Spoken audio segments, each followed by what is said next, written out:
Hello, hello, hello. Hi. Hola. Welcome to another amazing Beerful Hat podcast episode. I am one of your hosts, Victor, and always. I am one of your other hosts, Walker. And I'm Mason. So beforehand, Walker, let's do this because you actually brought a beer this time. I brought a beer and today. not a fancy wine thing. No.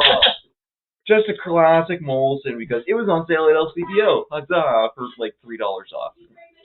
For a six-pack? No, for a 12-pack. What? Yeah. So, like, normally $29. Going for a 26, yeah. 26. Pretty good. $26.99. Awesome. Man, So- I'm glad I don't drink anymore. Fuck. Oh, God, the beer's gotten so much more expensive. It used to Wow. be like $25 for a 2-4. I was going to say, like you're talking about 55. 6 tall cans. Yep. Yeah, it got super expensive to be a drunk. Mm-hmm.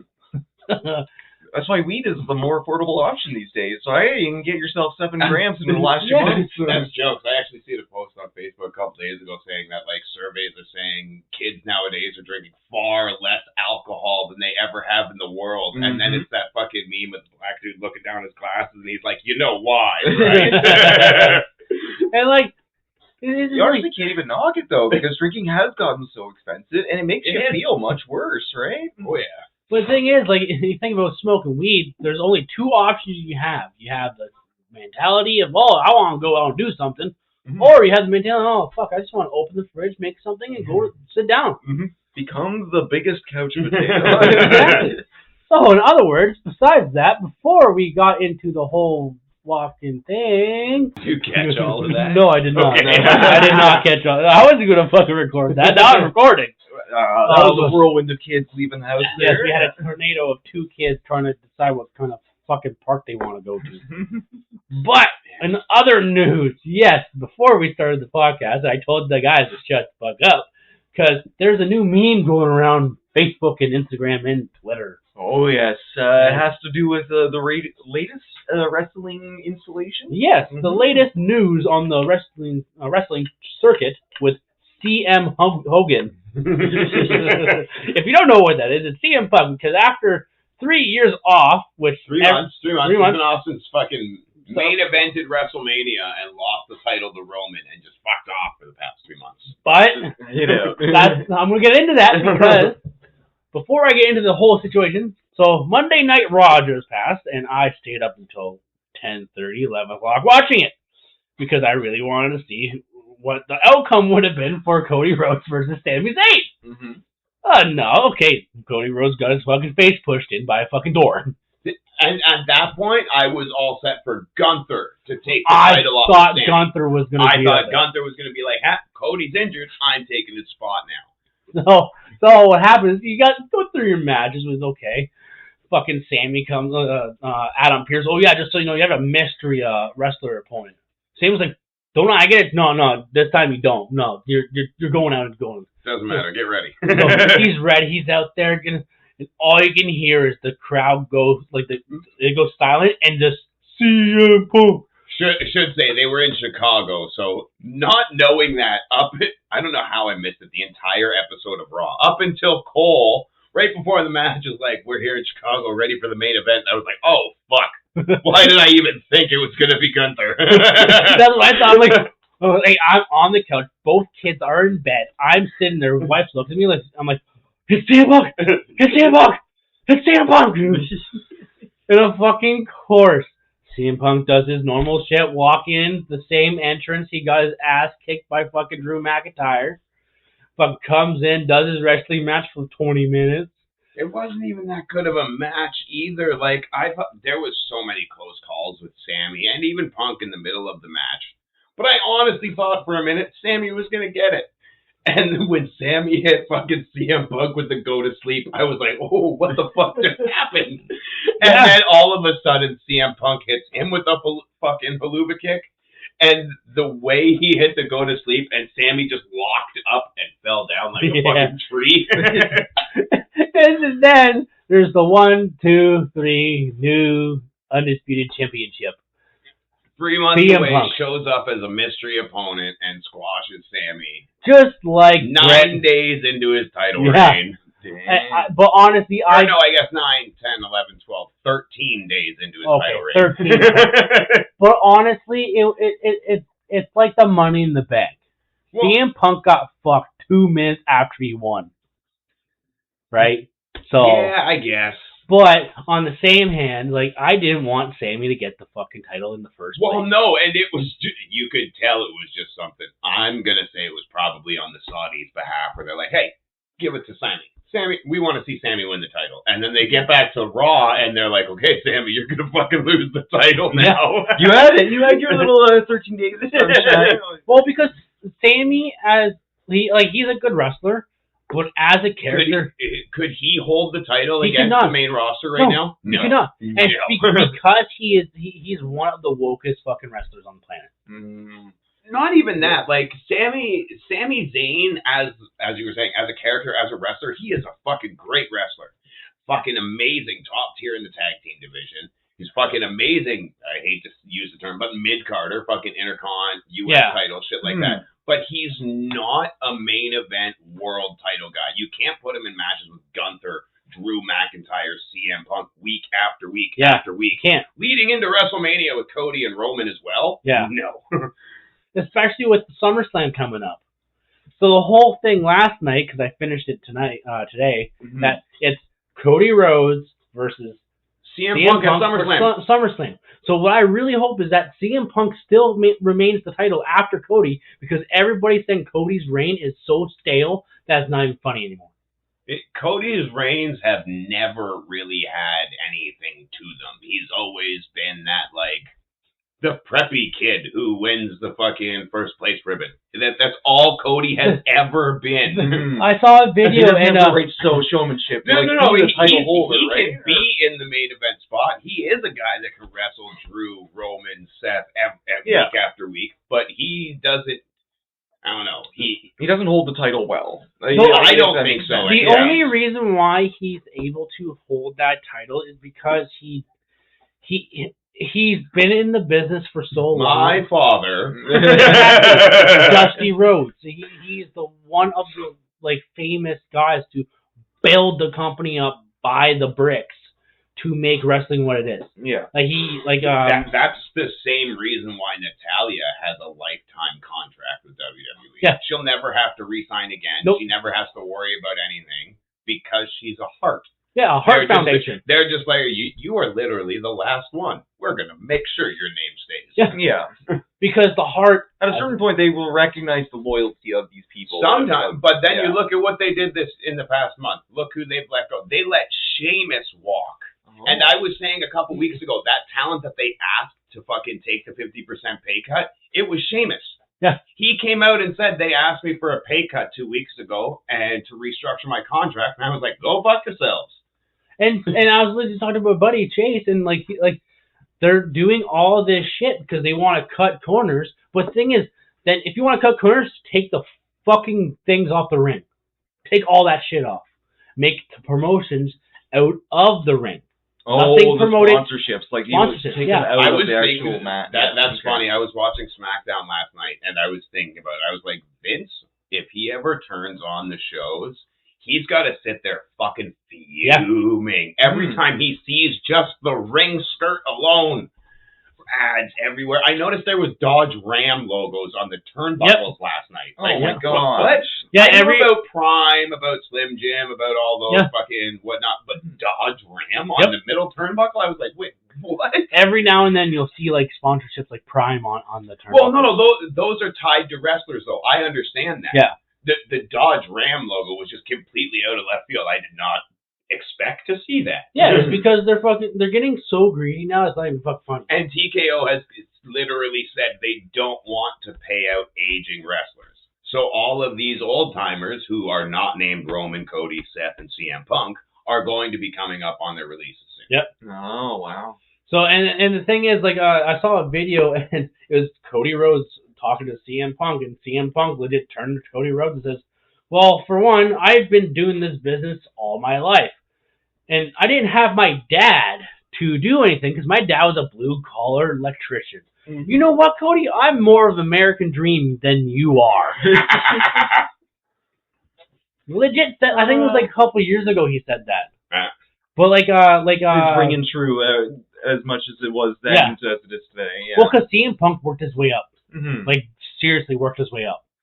But then you look how he is now, and going full circle to what Victor started this at, is that whole CM Hogan thing. Yeah. He's now at that point where he's able to walk in and be like, that doesn't work for me, or I want it to go down this way.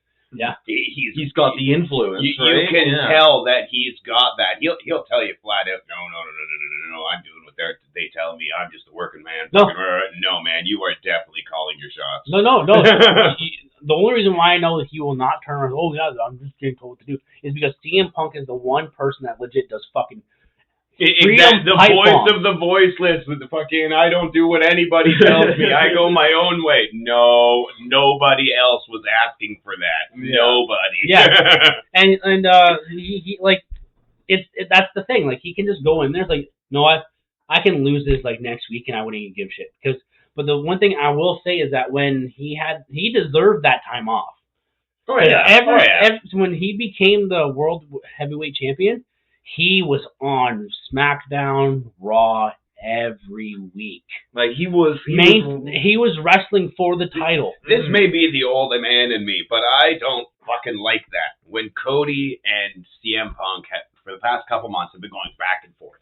What the fuck is the point of the brand split if you're just gonna sit there and bounce between shows anyways? Well, because the undisputed title is supposed to be on SmackDown. The heavyweight title is supposed to be on Raw. Yeah. U.S. title is supposed to be on SmackDown. Intercontinental is supposed to be on Raw.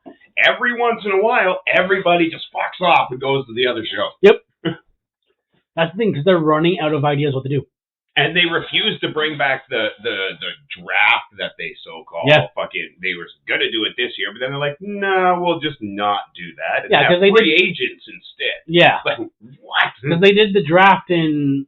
I think it was 2 years ago they did the last draft, or so. 3 years ago. But what is the draft? Is it like they're bringing in fresh talent? So basically, the show's rosters reset, and the general managers get, I think, 10 or 15 picks. And you can draft from the pool of superstars. But they have a money limit. Okay. I was going to say, now they've introduced a salary cap, and there's like tag teams count as 1, factions count as 2. Yeah. So you can draft like the Judgment Day when it was 2 years ago because fucking Raw drafted the entire Judgment Day as one of their fucking picks. Yeah. And it was Damian, fucking Dom, Ray, Finn Balor, J.D. McDonough, and Rhea Ripley. Yeah, all 6 of them, and they took it in 1 pick. Yeah. And then SmackDown took, I think, fucking Drew McIntyre with the next pick. Yeah, I think so. What? Yeah, because but the whole Judgment Day wouldn't be around if it wasn't for Edge. Well, yeah. Edge made it, and then they turned on Edge because Edge was leaving. So looking back, you're like, hey, Edge left the WWE about a month after Judgment Day kicked his ass. I bet he told them what was happening. Yep. Yeah. So I've been waiting all week to say, CM Punk's finally undisputed champion. Yeah. Again. But that's the thing is like they're running out of ideas.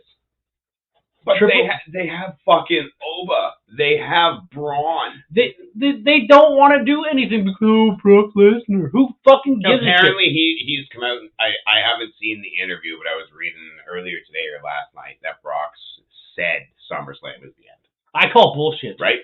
Right? Look at Hogan. Like the end of it all? Apparently Brock Lesnar said he's going to take off his boots and actually retire after SummerSlam. Oh, okay. The only person who legit actually retired was fucking AJ Styles.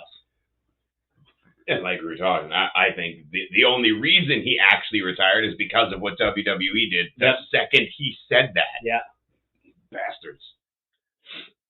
But that's the thing is like they have nothing to go on. The only main story they could have pulled off, like honestly, if they do it right with Cody Rhodes and CM Punk, because it's basically the what Punk other versus way are we going to person. do it though? Mm-hmm. That's what I mean. It's been Cody and Roman and Seth and Punk, and you throw in Drew every once in a while. Yeah. But for the past 2 or 3 years, that's been our world title picture. Yeah. And I think that's why they're really trying to force out some of the other old guys. They got to get more fresh talent in there so they can be shaken up. But Triple H cannot deal with the new talent because the new talent will have so many other ideas that doesn't fit their fucking thing. Yeah, their little curated picture of what all Raw and like SmackDown should be, right? Like Ethan Page, I want to see him become a fucking title guy.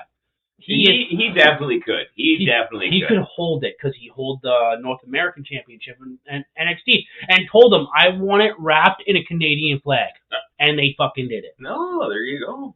See, him and Sean Spears, when they jumped ship from AEW and went to WWE, they wrote it into their contracts that they were not going to Raw and SmackDown for I think the first full calendar year. Yeah. They wanted to stay in NXT. They didn't want to be on TV. They didn't want to be in the main event picture. They wanted to help build up the NXT guys. Yeah. And the way Ethan Page specifically did it, man, when he took that North American title reign, I'm pretty sure he held it the entire year. He did. He would walk around with it, not even on his fucking belt, and he would just hold it with a suit on. As if, I'm a Canadian proud wrestler here, and you guys can all suck it. And legit did it well. And Sean Spears, he was in the ring for maybe a couple months, and he's like, you know what? These kids are great. I'm going to go backstage and be a producer instead. I don't need to be out here. And he's like, fuck it. I'm now a suit for them. Like, damn, man, that's pretty damn good. Well, and like, you're taking the experience that you have and actually putting it to something that matters instead of being someone who's like hogging the spotlight indefinitely, right? Well, that's the thing. Triple H doesn't know what the fuck to do because NXT, Triple H is apparently doing a lot better than fucking WWE right now because it's under Undertaker. He is doing Triple H. Triple H is under Undertaker. And when they did the original America Alacano versus the new one, that match. That was a crazy match. Yeah. Like, really. And then Chad Cable came back to fucking Raw. You're going on a apology tour now. To all the luchadors out there. And the one I think really helped him do that was Rey Mysterio. Rey and Penta. They turned around and was like, well, now you know what it is to deal with the mask. You guys, you got my forgiveness. But there's other people you need to do that too. Mm. And he's going around to other people that he's fucked over for the whole time. It's like, oh my god. Speaking of Chad Gable and Raw last week, I'm pretty sure now that fucking what's her name fucked over in the Vision, Maxine Dupree jumped into Austin Theory's arms. She was the reason fucking Otis and I forget what the other guy's name is, but I know who you're talking about. That guy. I'm pretty sure they're gonna go back to Gable now because they don't have Maxine fucking. Yeah, but the thing is, she came out saying the reason why she did the heel flip is because WWE didn't see her as a main event. And that's the problem. You have good wrestlers that can do the job, but they just don't want to do it. They're not getting that recognition. What her fucking husband did after Raw, like Tuesday? He fucking marched his ass into WWE headquarters because apparently nobody told him that his wife was going to be macking out with fucking Austin Theory on national television. So he apparently got super pissed and threatened legal action. I don't know how well it's going to work. I don't think an spouse of an actor can sue an actor for kissing during a scene or whatever. But that'd be a civil suit if anything. He got very Well, isn't her husband a wrestler as well? Yeah, he was an old NXT guy. Yeah, so I guarantee what's going to happen is, you want to wrestle back wrestling? You ever want to wrestle again, kid? Exactly. But that's the thing. The next main card in 2 weeks from now. What they're doing is they're making a whole new Judgment Day. Because look at Dominic Mysterio and Liv Morgan. That's what Maxine Dupree and Austin Theory are. Basically. Yeah. But there's no traction. Actually, that was 100% fucking. There's no traction with Dominic and Liv Morgan anymore. So like, they're running out of shit to do. I've gotten real tired of Liv Morgan too. Oh man, the greatest. I hate that way she talks with the gum always in her mouth. Fuck me, man. That's so annoying. Fucking annoying. And I'm just glad that fucking Danhausen cursed her. Fucking Danhausen. I cannot believe how well he's done since going to WWE. He's made so many human monies. Man. He legit got money because he saved the Knicks. Oh. Okay. I mean, so for basketball, he cursed the Knicks sometime last year, and then cursed them at WrestlePalooza. Yeah, and then showed back up at Game 2 of the finals, and he's like, "You guys are uncursed," and then they went undefeated for the rest of the playoffs. Yeah, they gave him a jersey. Man, they hung his name in the fucking rafters of the fucking Madison Square Garden. He was on the court with the team. He's got pictures with the fucking whatever the basketball trophy is. Oh my They did such a great job with Dan. Danhausen is like, I think what's going on is that Danhausen is turning into R-Truth. That's all it is. But Danhausen has more friction than R-Truth. Danhausen, as much as I like R-Truth, is a worlds better of a fucking wrestler too. Like with Danhausen, like towards the end of his matches when he's not fucking with the teeth or he's not doing the cursing taunting, that dude is a fucking fantastic wrestler. Like he is crazy good. He's quick. He takes his bumps nice. He knows how to sell. He knows how to fucking not be too flippy, but still be a small kind of cruiserweight type dude. Yeah. Mm-hmm. But like he hits heavy. He does power moves almost, and then full circle comes back and he has him grab his jar of teeth or something like that. Yeah. Like he's one guy that I really hope they actually make action figures for him and stuff, because like I legit turned around because the kids start wearing capes now. Yeah. So he was on one night, and Ollie turns around and says, "Oh, put cape on? Oh, be like Batman? No, put cape on." To be like Danhausen, put cape on. Okay, buddy. Like, geez, like he's got a good sense of style. Yeah. I give him that. He knows what's up. But Ollie is getting so used to wrestlers now. It's so funny. He does the John Cena wave now. Aww. He does the Roman Reigns. He does CM Punk when he does cross his arms. He does the yeet shit. The best. I told the wife that when I guarantee it after SummerSlam or sometime before Christmas, they're going to make Obo Femi action figures. I told her we have to get one for him because he does the walk. He does it his own way because Oba. The way to describe Oba, he legit said like he does his walk, but it's more of a Ric Flair. I was gonna say it's like a strut, like almost a little bit of a bob to it. Yeah, okay. Because Ric Flair would come down like all strutting down, but it's for him he's uptight, but he's got a bounce. It's like a mountain. And gracefully strutting around. So Ollie like goes like this. So like moving faster, but oh my god, it's funny as fuck. He's still doing the peppy step, the popping pecs. Yeah, so since we've been talking about wrestling for the last fucking 20 minutes, let's go to our actual episode. Yeah, so our episode today is a little bit of a what if. We're kind of tackling what if different diseases became pandemics. Yes. We each chose one or two that we were going to look at. I'm just going to choose one. Yeah, I'm kind of really researched one, and that's what I've That's got. all I did was research one, and that's it. Mm-hmm. I played it a lot. That's fine. We're one in the chamber in it, but it's probably stuff you've heard before on the podcast. Oh yeah, definitely for me. Yes. Yeah. I got one. You guys know I use chat to do a bunch of my. That's what I did. So I built up one, and I wanted one that slowly but surely destroyed us all. Oh, okay, I like that. The way I worded it at first, I said that I want what would it take for a pandemic to end the world? And it started replying, and then all of a sudden it cut off. And I wonder if it'll load up. Oh, what? It cut off? Straight up, it stopped replying for a second, and then it was like, wait a minute, we can't give you this. We can't tell you how. This content can't be shown. We're especially careful with requests involving biological research and applications that could pose safety risks. Sheesh. Okay. So I was like, next episode is what if diseases. Hypothetically. And then I was like, making a short story. And he's like, that's actually a lot better. I can work with it. The FBI agent's like, I can work with this. Let's do it. Half the time I'm talking, doing shit with this, I imagine somebody on the other end, this motherfucker. And the thing is, it is human regulated at it has to be there has to be some kind of moderation to this thing, right? 100%.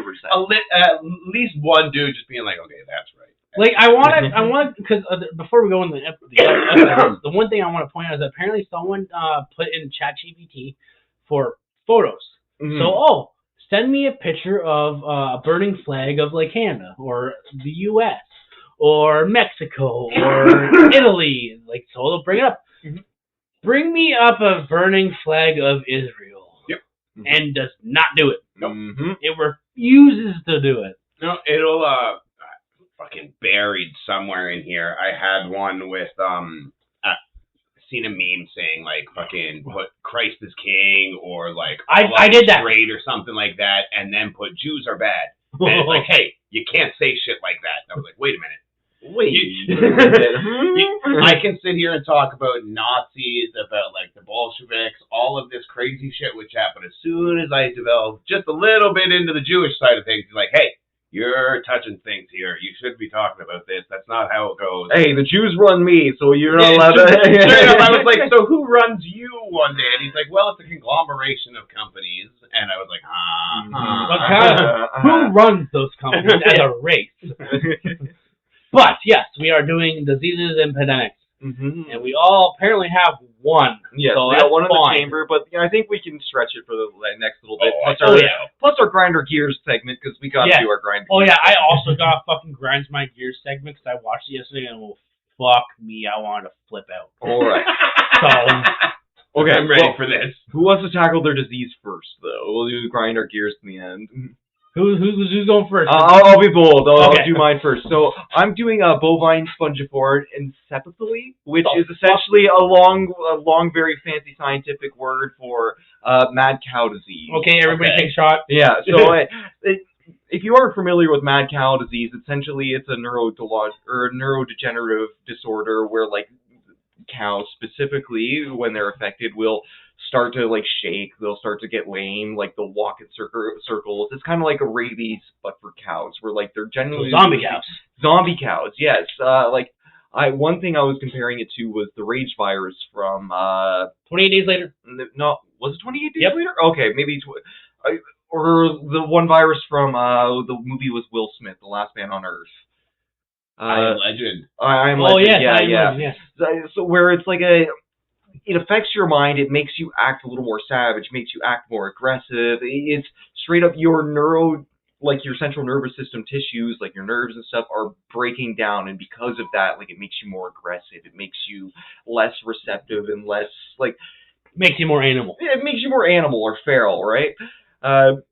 So if you guys were actually alive when the big outbreak happened up in Canada. Yeah. So it was around 2003, and like you guys would have been old enough to remember it. And like there was all kinds of big regulations like starting to come in. I was just like every country was like zero Canadian beef for a little bit. Mm-hmm. I remember Canada was fucked. It was a big problem. Like we were scared, and like a lot of other nations were, because the thing is, it is very easily transferable to humans or anything that eats contaminated meat. Mm-hmm. So if you get a cow that goes to slaughter with any sort of like signs of BSE, or mad cow disease, I'll call it BSE for short here, all of a sudden like you have a bunch of Canadians that are at risk for a neurodegenerative disease that you cannot cure, because once you get the little prions of this virus in your nerve tissue, it's there. It's going to be replicating no matter what. It's kind of like rabies, where you need to get that vaccine as soon as possible, or you just deal with the virus. There's nothing you can do. Mm-hmm.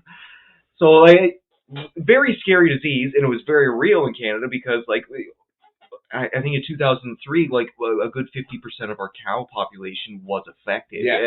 That was being sampled. So our whole industry almost collapsed in our country alone, and because of that, we have all kinds of infrastructure that I get to see all the time and be a part of with my job on the regular. But it was like the more I've learned about it, it's like, wow, this is a real threat. Like we could have affected all kinds of different global markets, right? So BSE originally comes from England, and what it's speculated is when it came to Canada and became much more widespread, we were importing a lot of cows for slaughter from England or Europe for whatever reason at the time. And something that is very common with slaughter is they'll take trimmings or like the extra little bits from cows. And it's like, okay, this is usable meat, but we're not going to put it to the human market. We'll sell it to the pet food market, or like the market that is going back into feeds for young cows or young ruminant animals on livestock When we farms. lived in Ayton, that dog food place across the road from Granny's, they used to do that with the chicken farms that were around town. That's where they got their chicken meal for the fucking pet food that they made. Yeah, that extra pulp Tells you gets how much that pays processed. Yeah, that extra pulp and stuff gets processed into something. It's the protein base that makes these foods for a lot of these animals, which is good. You're reusing stuff that reasonably should waste not whatnot. I like the video I showed you earlier. But the big problem is, so like I was saying before, BSE is in like nerve tissue. So when a lot of this tissue is going for repurposing and stuff, it was just getting put into the meal, and these prions were surviving because they're like little viruses. As long as the cell tissue is still alive for the most part, and it gets all the way down to post-processing and going into these foods, if you're not completely denaturing everything and you're putting this nerve tissue in food, this whole virus can go and get passed on to the next generation, and it takes one cow to consume it, and all of a sudden it's infected. You don't know if a cow is going to be infected with BSE until it starts to get older and can actually show these neurodegenerative signs because its central nervous system is more developed. So is it like rabies where at the time of actual detection it's too late? Yeah, essentially, yeah. So like when part of my job is like if we see a cow that comes in and is lame, showing neurodegenerative like behaviors where like it isn't standing, it's walking in circles, it's kind of like foaming from the mouth, like a lot of signs would show like, okay, that looks feral, it does not look like it's okay. It's too late. That cow has it. Like if they know and like they do a test afterwards, like they stun the animal, like do postmortem or whatever, like examination, they will, if they find that cow is BSE, they just will not slaughter it. None of it will go for like human consumption. And a big part of what the control is for Canada now is we don't include any of the spine, any meat. Like we always make sure like we remove the spinal cord tissue, any sort of brain material, any sort of the eyes, any sort of the skull. All of that gets specifically removed at slaughter in a very sanitary way, separate from like other tools removing stuff, because even a little bit of contamination can carry that BSE into non-affected meats. You think one cow you buy at a butcher gives you a fucking freezer full of meat. You put that into an actual processing thing. That's a fucking 300-400 hamburgers that one cow just made. Exactly. And then you get one little bit of spinal tissue in there, all of a sudden all this 300 or so hamburgers might have that little bit of BSE, and you don't want to get that to the human population. So when I was working at Golden outside of town, they were really strict about that. Really? They have to be, because it is very heavy regulation in Canada. Like all of our export requirements to even the States require us to take these measures. Even if it's in Canada too. Like we had it when we split down the cow down the middle, the spinal. We would have to take. It's like a little vacuum, right? Or you guys didn't use the vacuum? We didn't use the vacuum because we were a small plant. We used a spoon.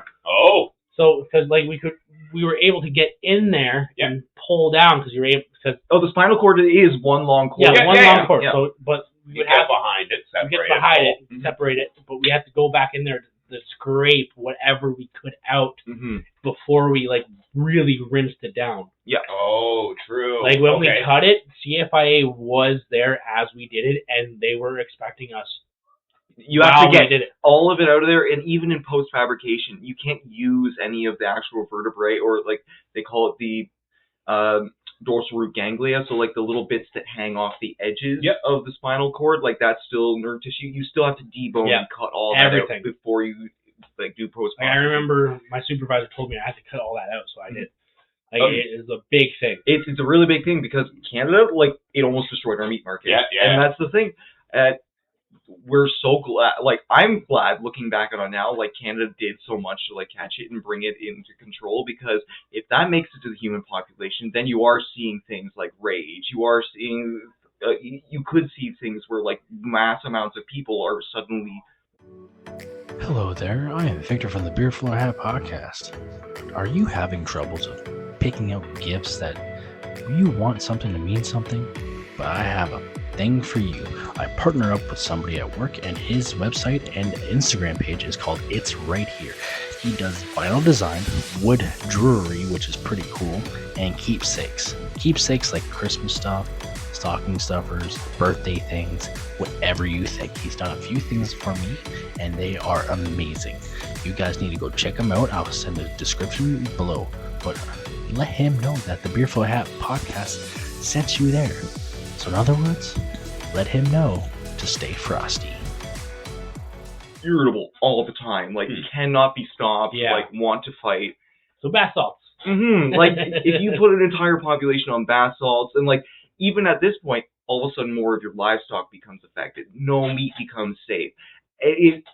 This one is why it feels like a bit more of a slow burn, because it takes one or two cows or one or two mistakes from just a big slaughterhouse for all of this to all of a sudden become affected, for these tissues to suddenly start getting into other animal feeds, where chickens are start getting like versions of mad cow disease. Mad chicken disease. Yeah, mad chicken disease. Because the BSE can evolve. It is a virus. It evolves by replicating in the host tissues. And even when humans get it, it can still replicate in your tissues. It's not going to be as prevalent as it would evolve and like develop inside a cow, but it's enough to actually still have degenerative and feral making effects. Yeah. So when I pick this one for my general disease, it's like, okay, if the human population starts getting it, there's a chance that it becomes more airborne, because with cows going to slaughter before they ever turn 5, you're not going to have that viral load develop to a point where it could be more transferable, like just through the air, because right now it's you need to consume the tissue in order to get it. But if humans get it and we survive a bit longer, that lets the BSE evolve, and like humans are a lot older as well, so you can have much more evolved viral tissue in a living host that has much more developed or mature central nervous system tissue. So you see an entire population of individuals with the rage virus, all of a sudden they're going to be attacking one another. You get one faulty evolution, and then all of a sudden you have a bunch of feral, not zombies, but just absolute monkeys running around, ripping through and destroying Everyone just going on primal instinct alone. Yeah. Basically going back to their animal form. Yeah. So I will go next, because it's my favorite topic to talk about, because it's the cordyceps from The Last of Us. One of the mushroom things. The mushroom. Okay. Yes. So, I have a description. How realistic is this? Real life cordyceps is a fungus due to infection in insects. Yeah, So, it is a real thing. We were talking about this a couple weeks ago. Yep. So, what happens is when the cordyceps infects, the big thing they do is infect ants. Mm-hmm. So they infect the ant's brain, nervous system, everything that evolves around the ants. It doesn't kill its host. It feeds on it while it's still controlling it to go to its hive, hang above it, and the cordyceps legit go into the hive and infect everything. And we've talked about this a bit before, where the mushrooms can actually like affect your nerve tissue, because mycelium, the roots of mushrooms, behave like axons in I forget what they're physically, a nerve cell. They act like a whole nerve cell in the way they function and transfer signals. So when they embed themselves in your nerves, your brain tissue, or the brain tissue of an ant, it's essentially like if you see those scenes where like robots will take over another robot and they like wire themselves in, it's exactly the same thing. And it makes the ant, like you said, go back to the hive to further spread itself. Its only goal is to spread the fucking... Yeah. So as the goal is to spread, we will be back from a word from our sponsor. Welcome back. That's an amazing sponsor. Yes. Talked to him a couple weeks ago too, because we went golfing. So what happens inside the body after infection? The fungus spreads through the bloodstream and nervous system. It infects the brain and takes control of the host's behavior. The person becomes in control, loses higher mental functions or whatever.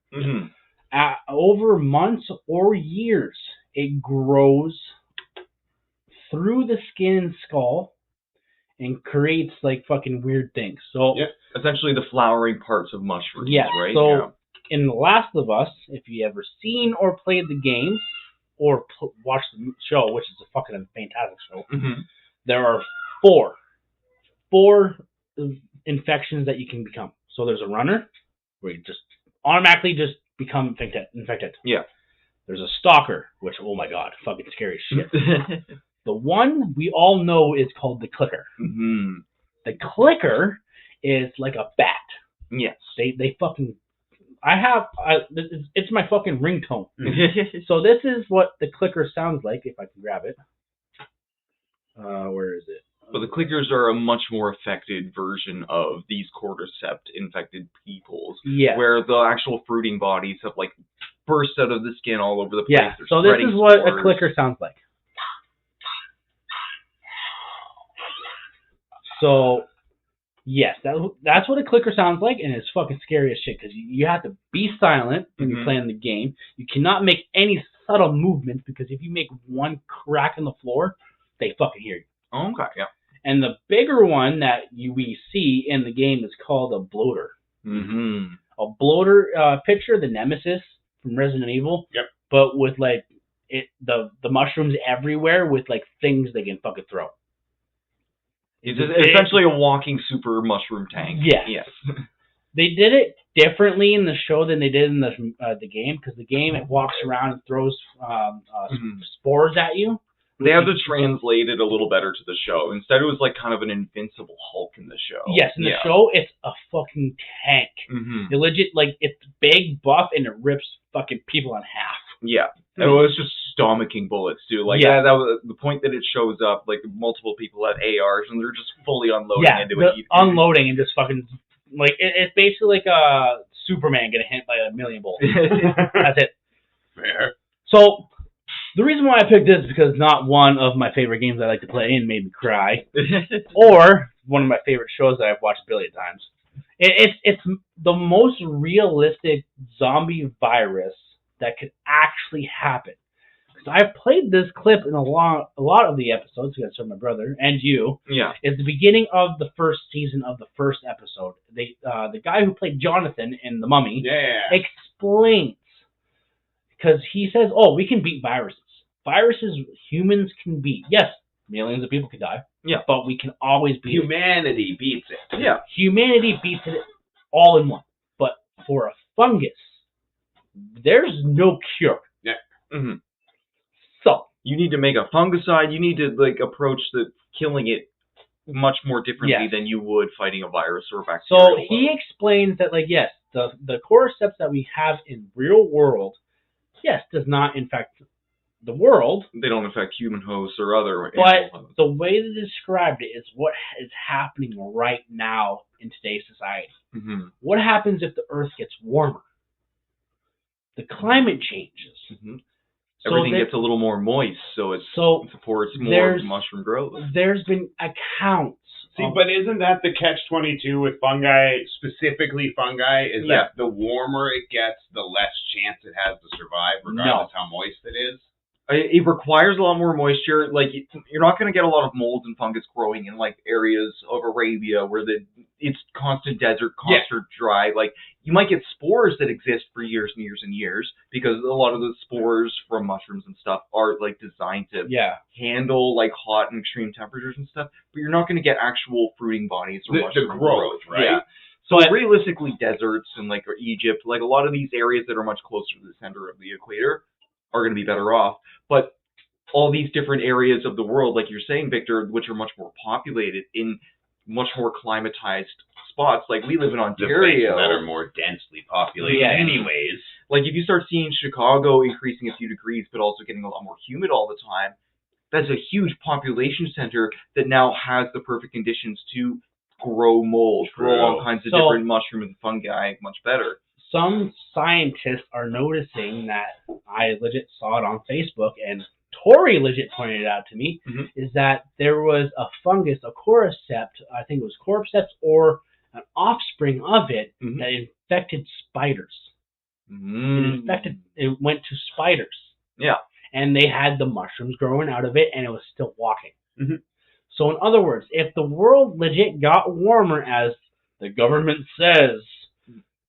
it is confirmed the world has increased by 1 degree in temperature on average. Since 8 years ago. But. So they did the prologue for the show back in the 60s. So then the show ends up going back to 2000 2003.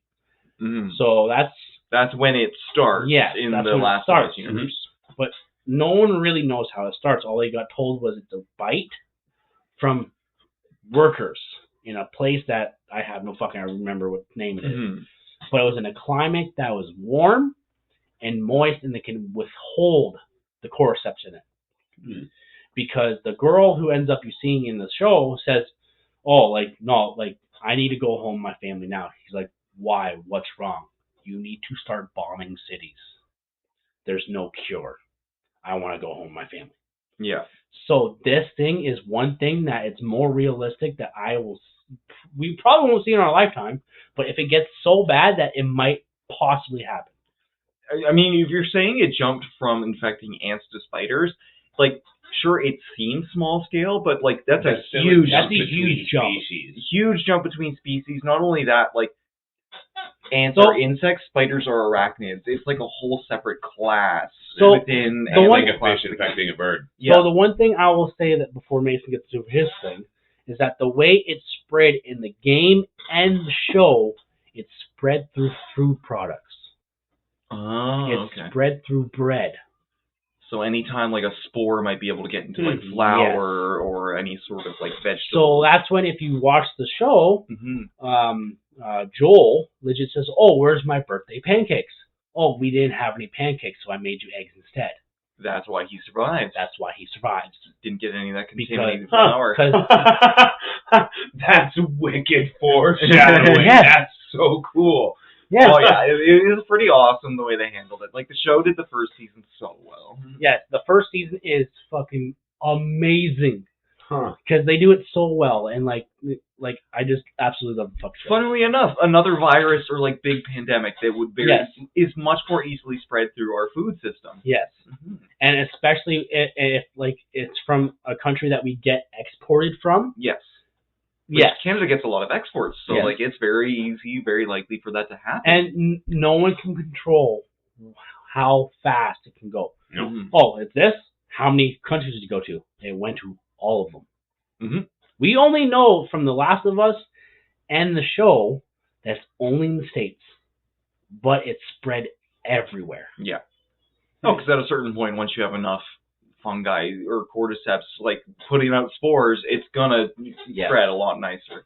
So in other words, if you Nice. watched it, there's a lot more to it than that. But yes, that's my what if is that it'd be fucking traumatizing because they're more it's like the raids virus. They're Mhm. more fucking active. They're more active. They're more just driven to Yes. spread the virus. They are looking to kill. driven Mhm. because it can get spread by a bite, a scratch, Mhm. a spore, or a food. It could be spread by anything. Mhm. It's not air. Thank fucking God. I mean, spores can get in the air. Yeah. Only if it's spores. Yeah. So, but yeah, that mine for today is cordyceps. All right, Mace, you want to tie us up here? What do you got? So I went a little bit of a different direction. Like I said, I had to reword my prompt to fucking chat, so it wrote it out in almost a story kind of deal. But mine was, I touched on it before, an ancient virus. Mm-hmm. How would an ancient virus look if it came now? Yeah. So mine, I have a big fucking huge chapters full of Antarctic and Arctic shit with this. Yeah, it's discovering. Not the only foreign that, world, not yeah. only aliens, the fucking other weird anomalies, and the ice. I'm fascinated by the ice that's there and what's underneath. Well, if you Oh say yes, 100%. Like core sampling is. And core sampling Mhm. is where my story got brought into. okay, the thing. Almost, except nowhere close. I wanted a slow burn. I wanted it to also incorporate how humanity would handle it, Okay. Ooh. factoring in COVID specifically. So you're looking at SARS variants. And, Oh, so you're looking at government-controlled situations. Not only that, more the mass population. Okay. So, ice. Okay, drilling crew goes out to Antarctica. They drill a couple miles under. They hit a pocket. They find water. Mm-hmm. Surprise! Oh, They do What, in under ice? They do their core sample. They bring it up. They do studies. Everyone's Everyone's doing shit with it. They're fucking analyzing everything they can. They find microbes. They Yeah. find fucking little worms and shit. And they find things that they don't know what it is. Obviously, there's going to be some bacterium, some that we've different never types of seen protists. because it's millions of years under the ice, right? They're preserved there, and this is the first time we're seeing this species. It's not a new concept. 100% it happens. Yeah. Right? Yeah. So my thing was, what if one of those people on that expedition got sick, but not super sick? Mm-hmm. Just a slight cough, a headache, something like a cold. Yeah. Okay, because this is an ancient virus. It's never seen human biology. It's not going to just kill you instantly, but it's probably also not going to be a direct onset of something different. Yeah. I immediately think of War of the Worlds in this instance, where it's like, okay, No. these huge aliens come and they're affected by a virus they've never seen before. This feels like this situation where it's like, okay, we're a bunch of humans, we find this new virus, we'll all start getting affected, and it kills us out eventually. So I was like the expedition goes on, it comes out.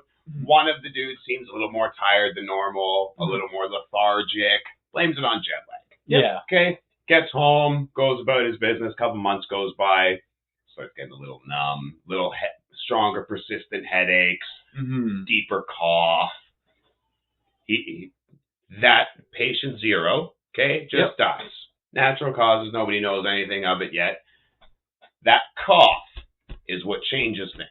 But that cough he has, he's walking around for a month with this He's cough. walking around for a month or two, just caring about his life. Oh, I've got this bad cough, deep cold, whatever. Yeah. That cough is the virus evolving. Yes. It's now not an ancient animal pathogen. It's now adapted to human biology. Because it's finally in an environment where it can thrive, it's like, oh, I'm in a host where, again, viruses, they proliferate by using your own genetics, your own to further itself and make more of its own viral load. So by grabbing some of your genes, it says, okay, this is how we can deal with humans better.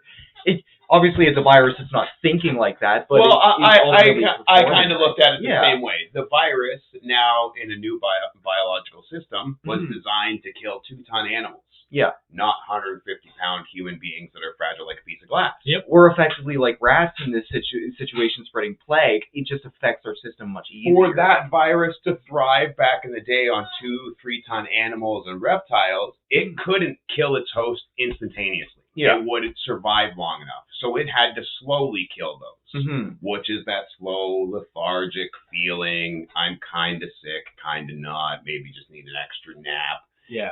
They put it off. That cough spread. That cough finally got to enough people. Now there's a new cough going around, new cold. Everybody get your fucking flu boosters and whatever. This is where my COVID thing came in. Yes. There's going to be people who are like, damn, that cough does sound different. There's a new thing going around. Then the rest of the population is going to be like, what the fuck are you talking about? The flu's been here since the 1700s. It's fine. Don't worry. It's fine. We're good. That fucking mistake, just like with COVID, is humanity's downfall. Oh, and that's it. If everybody's slow burning, slowly getting it. And what I'm going to touch on is science, so get your drinks ready. With viruses specifically, you have a lysogenic and a lysergic phase. So a lysogenic phase is why COVID was so dangerous, because there was the 2 weeks of you got infected, you are infectious for 2 weeks without showing symptoms. You don't know exactly. Because the virus is still replicating in your body. You are still essentially spitting it out every time you cough, sneeze, or whatever.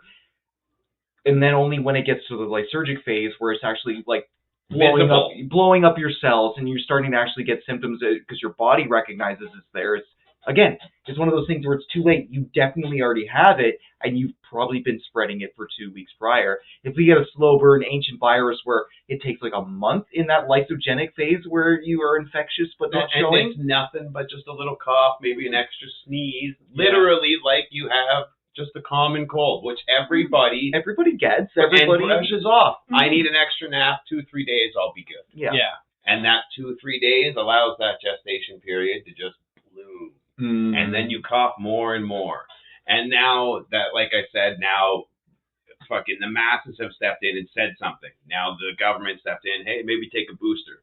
Now scientists have stepped in and they're realizing that this is a little too widespread. suddenly we're 4 months in, and all of a sudden it's like, oh my goodness, like half of our third or first world population is showing signs. Exactly. But that patient zero died of natural causes how many months ago? We're now looking at an ancient virus that looks nothing like anything we've ever seen. So humanity is at a standstill, even with their greatest scientific minds in front of it, while still half the world is sitting there saying, no, nothing's wrong, you're all retarded. Yeah. All of a sudden our infrastructure starts to fail. Because of it being such a slow burn, everybody just slowly gets more and more tired and flu-like. People are calling in sick everywhere at work. People are calling in nobody's in the factories. Nobody's in anywhere else.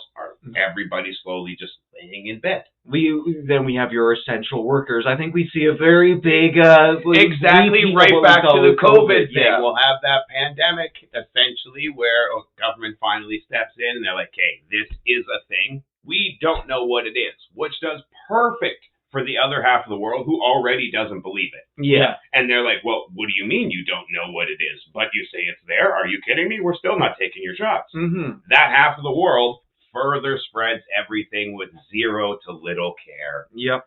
Spreading it everywhere to everywhere, anything that they go to, any person that they touch. Because it's so widespread now that virus is going to adapt again. Oh, yeah. And it's going to adapt into our food infrastructure. All of a sudden, all the people working at the fucking butcheries, at the warehouses, delivering food, just like with COVID and mail, it survives on things. Well, now, because nobody cares, we're still distributing all this meat, all this fucking agriculture that it's attached to. We further spread it more, further killing ourselves. And eventually, half the world is laying in bed. The other half is saying, you're all fucking retarded. Within 2 to 3 years, I think, it was 90 to 95% of the world's infected. We may have some kind of cure, but at that point, you've lost 95% I was going to say, it wasn't so much a cure, it was more of a Band-Aid the way that it wrote up in here, because at that point, so much of humanity is already infected. How are you going to, A, mass produce, and B, get it out? So it's one of those things, like, if you guys have ever played Plague Inc., that I always hated about the game, where it's like, you can get the whole world infected, and it was all of a sudden like, nope, they finished the cure, and boom, everyone's fine, everyone's okay, and it's like, no, it don't work like that. But it's at a point where, like, if the entire world's infected, if the entire world cannot work, or is, like, barely surviving to begin with, making a cure doesn't change anything that late in the game. So a solid virus, I like to pick. Very good. Well, especially if it's ancient virus as well. See, and that was what I wanted, because COVID, we all knew that there was a virus, but we knew that we've seen SARS, we've seen early versions of coronavirus. We were able to adapt much quicker to it. We knew that it was something. We knew that it was for sure a virus. We knew that it had effects. We knew how it spread and how it could be contained. With something ancient that nobody has ever seen before, without the ability to test it first, how would we combat it after it's been released on us? It would be a lot of new knowledge, new experimentation, and it would take much longer. And that whole thing was what kept getting me to go back to COVID. How did that vaccine come out so quickly? How can you trust that? We've had COVID for 6 months and there's already a vaccine for it. What are you talking? No. Because that's what the fucking world worked for. Well, I think it was 2001. We had the SARS outbreak in Canada. That is an early precursor. I was going to say that was COVID. Fucking 12 or whatever. Like, it had part of that. Yeah, because Bill Gates came, we're doing a planned pandemic. And Bill Gates was doing a cure for COVID. They didn't call it COVID, but they did a cure for it. And then look what happened to COVID-19. Yeah. And look what he's doing with fucking ticks now. Yep. And have you guys seen that video of the fucking fella on Facebook? He's caught a couple red star ticks, and he's like, we're going to see how resilient these fuckers are. Okay. It has survived 24 hours without water, submerged in water, without food, over food, frozen, unfrozen, baked, and still every time he brings it back, all he has to do is breathe on it. Because it's a carnivorous fucking thing, it's drawn to a host. Oh my god. CO2 is how it usually gets it because of how little CO2 is usually out in the grass field. Yeah. So It it's can drawn. detect when there's a large concentration All coming off this an animal. fucking dude has to do is breathe on his petri dish, and all of a sudden you see the legs come back out. It gets out of its death curl and it starts twitching again. And I'm like, what in the fuck? That's wild. God damn. Thank you, Bill Gates, for engineering the actual plague. God damn. That's the fucking global elite for you. Man, the first video I seen, he's like, I've had this Red Star tick in the freezer for 24 hours. Let's take it out. And he takes it out, he puts Petri dish on, he starts flipping it around. It doesn't do anything. It looks like a fucking spider that was sprayed. It should have reasonably killed it. All 100%. of a sudden, he just gets real close. He blows on it a little bit, and all of a sudden, its legs unfurl, and you see the fucking little things on its mouth start looking for the source of the CO2. And I'm like, man, you just brought it back from the dead with a foot away CPR. Oh my god. That's horrifying. Absolutely terrifying. God damn. Why can't we arrest these people? Oh, because they're the ones who pay the government. They're the ones who pay a police station. Well, this is the reason why we need the fucking purge. Yeah. But no laws against who we can kill. There we go, exactly. Well, thank you for listening to our diseases. Yes. Now we're getting to our final segment. What grinds our gears for the week, for the month. Yeah. Victor, would you like to start? Yeah, I'm going to start off. It fucking pissed me off. I was at work, I was on Facebook, and of course, jail wasn't long enough. That was the title. Oh, okay. So, there was somewhere in the States, there was a child predator that was just released from prison. Okay. Not even 48 hours. In a fucking grocery store. So I'm guessing a mom was in there with her little girl. Mm-hmm. Girl had to really go to the bathroom, so she pissed herself. Okay, mom goes unfortunate. It happens. Yeah. It's unfortunate. So they go to the bathroom. So this man knocks on the door. Little girl's open as her pants are down. Think it was her mom. Man goes in there. Girl comes to her mom and says, "Mom, this man touched me."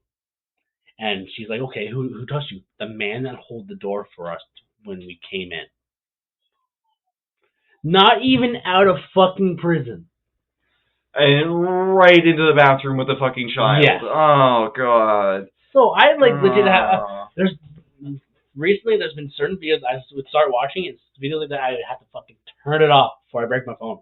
Yep. Because what they need to do for these fucking people that actually do these shits and not people that get falsely accused. Spay them. Spay them. Nope. Get rid of their ability to reproduce altogether. Yeah. Right there. Right in the wood chipper. Fucking bullet to the brain. Fucking 11% kill. cure right there. There you go. Right there. I don't care who the fuck you... It doesn't matter if he was released or just reoffended 3 years ago. Mm-hmm. Or just, it's been 3 years, but I did it again. No, you get a fucking bullet once you go in. Yep. Fuck you. Honestly, it's why a lot of prison inmates beat the shit out of child molesters. They have their own fucking spot for them. There's a moral code that is unspoken when it comes to that stuff. And I'm like, God, that's my grind my gears. Yep, that's very fair. Because I don't in the cop because the cop has has body cam. The cop's like, well, she's traumatized. Do you want me to ask the mom if I can have the pants and the underwear for evidence? I don't think he did anything on them. I'm just asking, he was asking a superior, do you want me to collect the evidence? Mm-hmm. And I didn't. I was right when I turned the video off. So I'm guessing they didn't need to because they arrested him. Yeah. But it's the fact that the store locked down. Yeah. And kept this guy in the store, which is fucking goddamn the store. But still, it's the fact that they're letting these people out in the public. I think that's just a general problem with the legal system right now. We're seeing all kinds of heightened levels of recidivism, which is repeat offenders committing more crimes. It doesn't matter what it is; they just repeat. And they're still letting them out more, because we don't want to invest in the prison system, because we don't want to just make a permanent solution out of some of these bad individuals. Yeah, the permanent solution would be a fucking line of people with guns and fucking shooting them. They did that. They're doing that in Russia. There we go. fucking Idaho or something like that, some state down south, they just what is it? Firing squad. They brought back completely voluntary too, a voluntary firing squad death penalty for any child sex crime under 12 or 14 or something. Yep. Honestly, it's reasonable. Reasonable, in my opinion. Take out these people that just do not know better or refuse to know better. Yeah. Yep. Because what's going to happen? Well, because you're always going to see fucking offenders, which what we should really do is go after the big officials because they're the fucking big ones. Don't care if this podcast gets canceled, but it's the big people that they need to fucking like say, you know what? If we catch you doing it, poof, right in the fuck. We need to fucking boot dog sank these bitches. That's what it is. Fucking double tap at the back of the brain. My brother knows what I'm fucking talking about. Yeah. I love that movie. But that's my fucking grind. What's grinding your gears? Well, honestly, so I seen a video on Facebook the other day. My Facebook algorithm. You seen it on Facebook the other day. My algorithm's still all fucked up from Epstein and shit. There's still more evidence coming out on Jeffrey Epstein, and new videos and new documents, and nothing will get a handle of it. No, that's just it. There's still nothing being done. Yes. However, there's this one dude in the States who has made a bunch of like social media posts or something discriminating or like putting down the DOC for how they've handled it and shit. And that dude's going to court.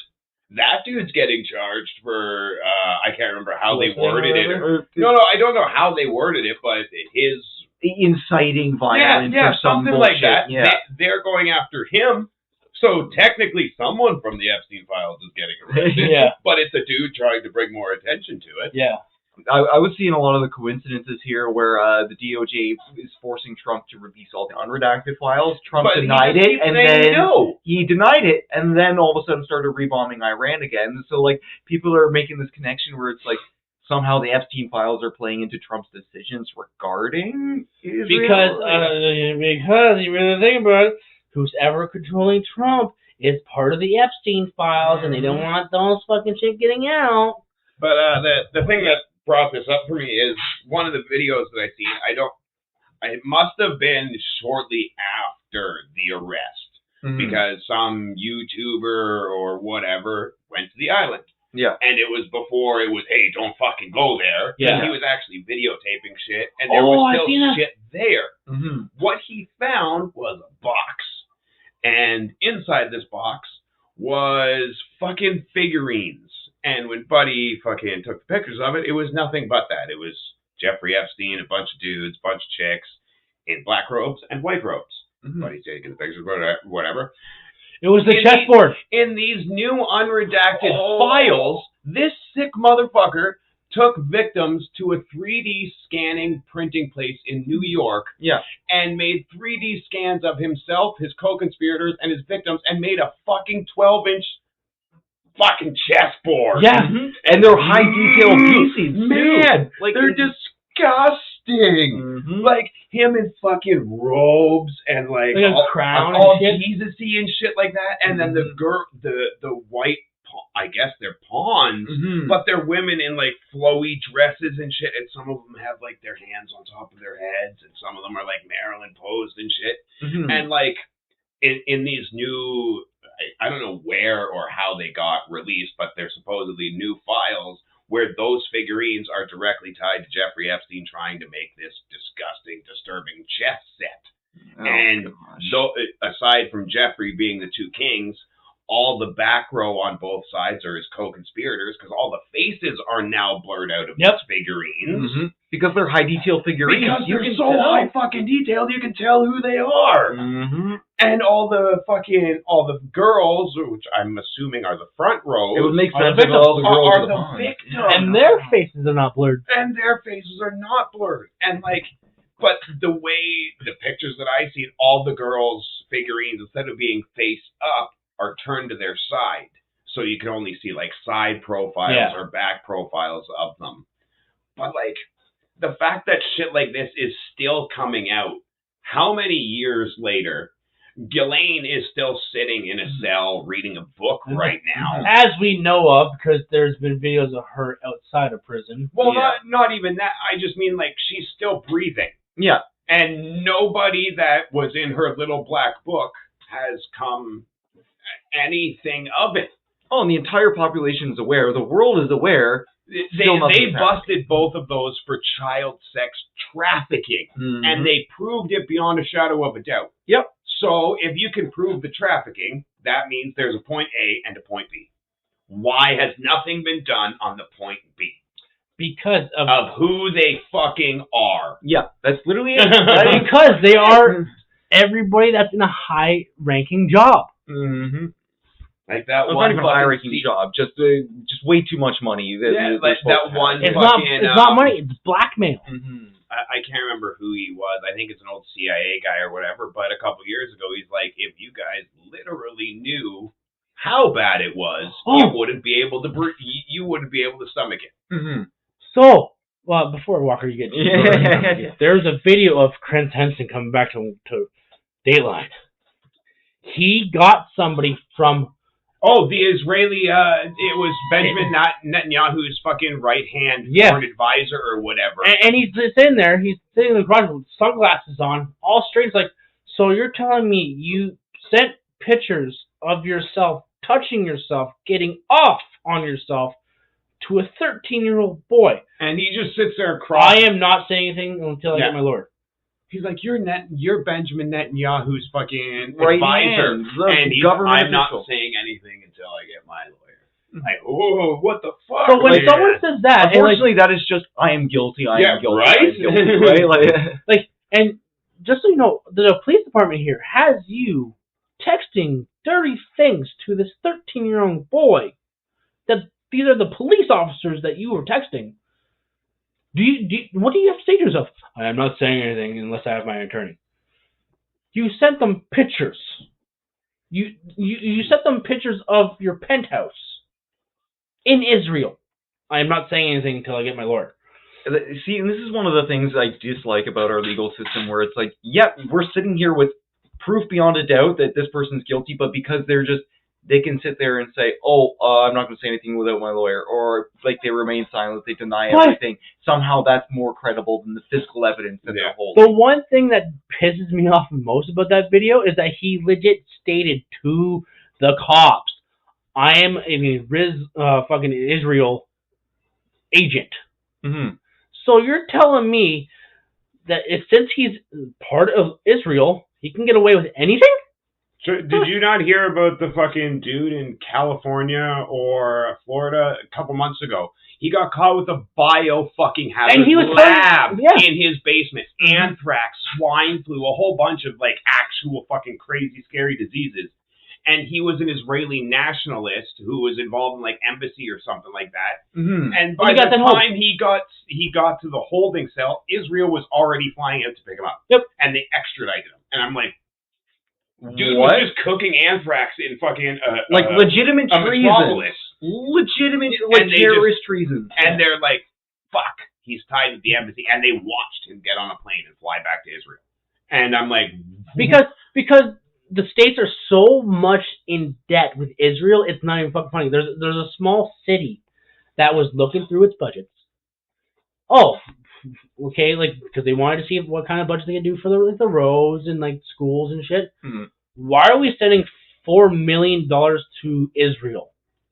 They went to the state and said, why are we doing this for our small little city? Mm-hmm. If you pull out from that, we will not fund you anymore.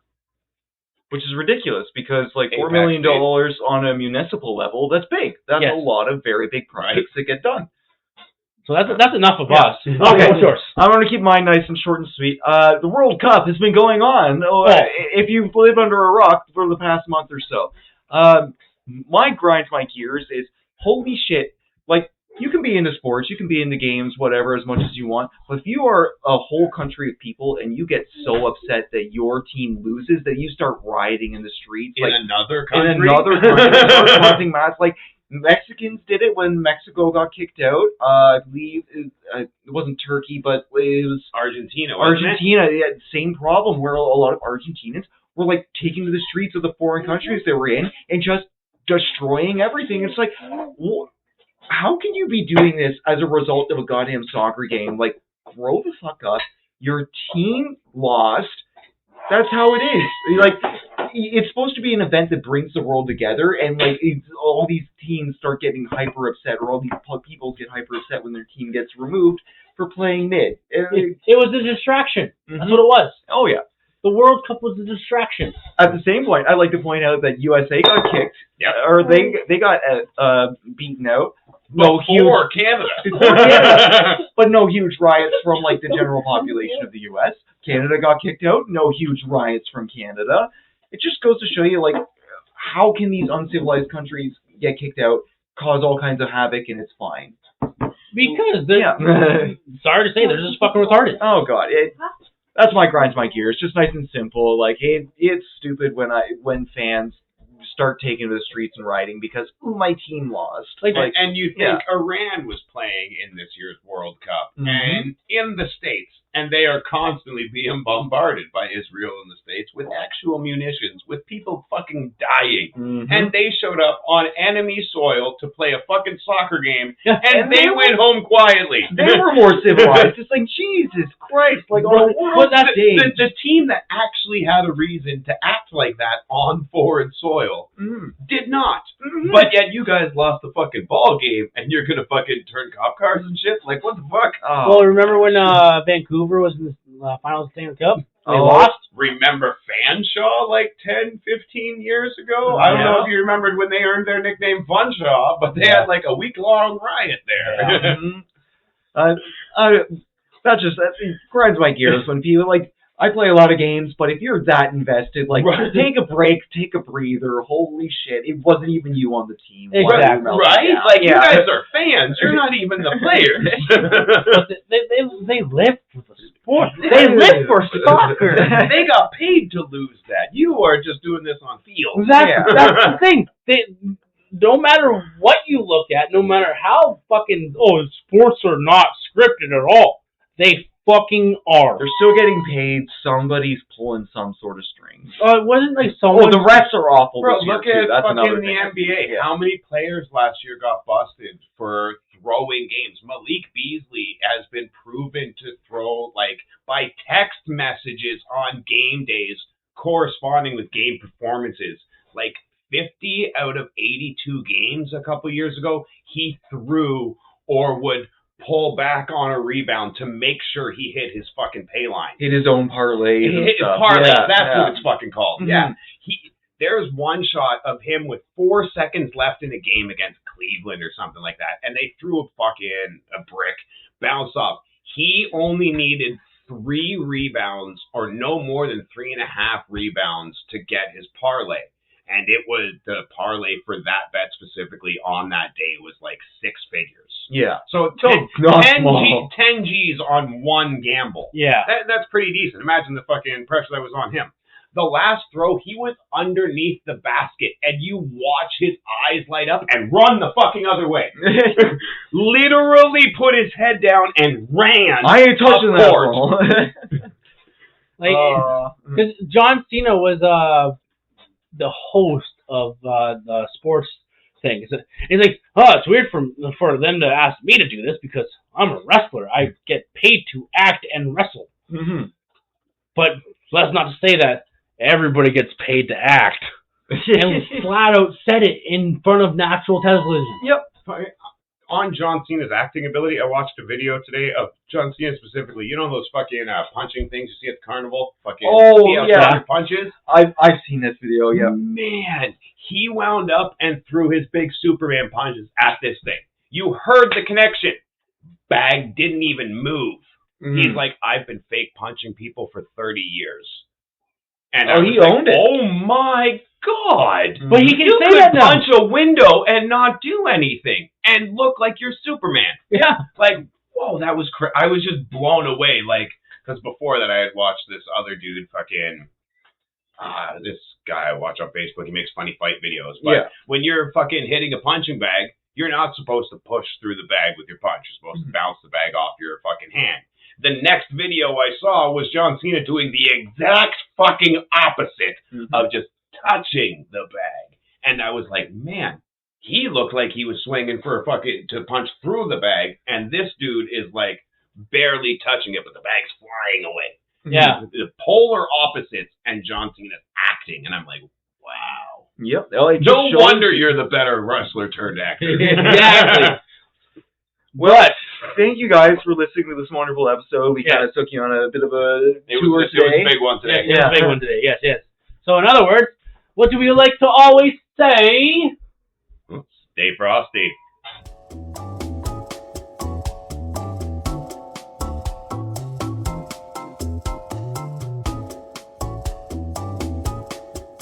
Staring down, the cat's the biggest pussy in town.